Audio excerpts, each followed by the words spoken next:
searches for science presenters, Matthew was able to revisit poetry and rap in order to present science. So Matthew Baker is going to present diarrhea and dodgy donor, what's special about bacteria. Thank you.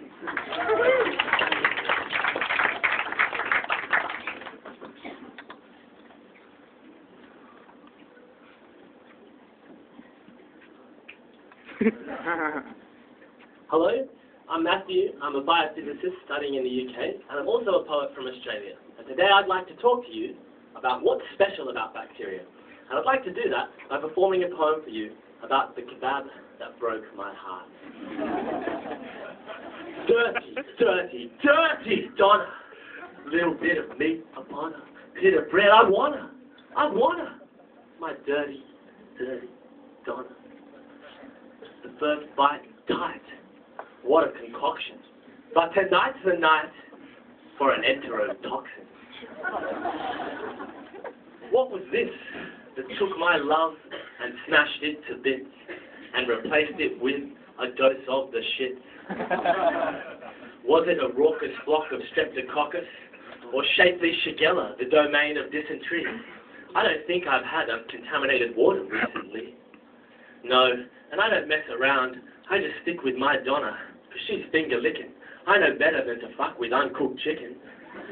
Salmonella, he's a filthy fella. But it could be worse, let's face it.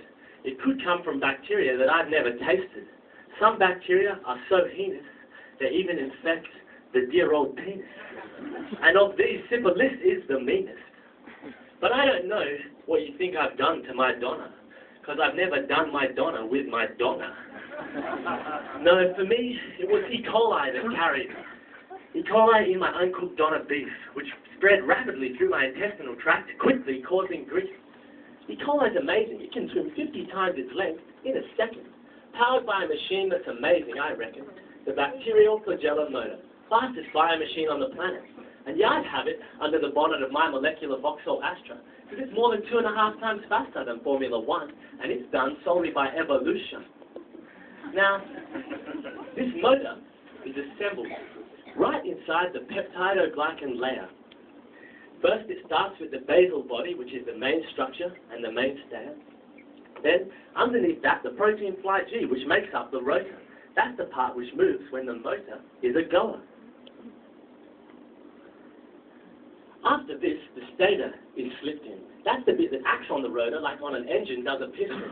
And after that, we have the rod, the hook, and the filament. They make up the propeller. And that's how bacteria can swim so helter and skelter. Now, the God-fearing, they say this design is intelligent. But educationally speaking, that's completely negligent. Because the same structure is found in viral caspids, which is why, as a believer, I'm totally lapsed. Now, to return to the topic of dicks, a percentage of which are interested in chicks, and they seek to find the egg with which to mix to produce loads of little shits. But how does a sperm swim? It swims by waving its tail like a dolphin. On the other hand, bacteria, and I'm the one to talk to, they swim by rotating a corkscrew. And if you were to hold this still, you can see it rotate.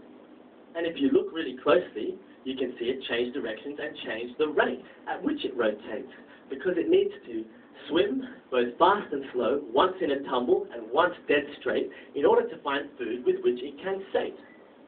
It's hunger. But back to my saga, a young Matt Baker, a kebab and a lager. My stomach is rising, but what's actually happening inside it? Well, this toxin had a soft target to attack, the so-called luminal cells lining the wall of my stomach. By attacking the ribosome, where proteins are made, with no new proteins, these cells would soon fade. It's cellular death. From a gastric grenade.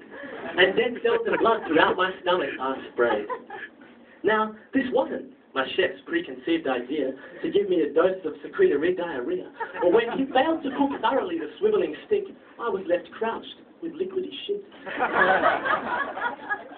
The best way to avoid it, to conquer the demons of your toilet, is to cook it thoroughly or to boil it.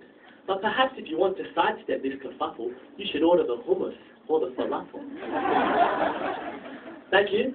I'd just like to close with a few things of prose. It's not just shits and giggles, although literally.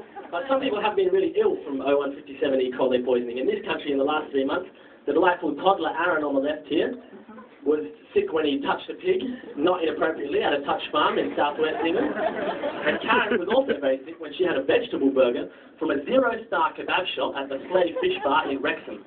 And both of them were really, really sick. They had acute renal failure, they were in a coma for 3 days, but they lived, so that's a happy ending. But the point is, that could have been easily prevented if there was a little bit more hygiene standards, such as not having a 0-star rating, but actually closing a kebab shop down. So, that's good support. I hope you realise that bacteria are amazing pieces of physics, biology, and engineering. I'd like to thank you all for listening. I'd like to thank Brett Tully for taking the photos, the Number Lab in Osaka University for providing the animation, and Bodrum for being the best Turkish restaurant in Oxford. Thank you.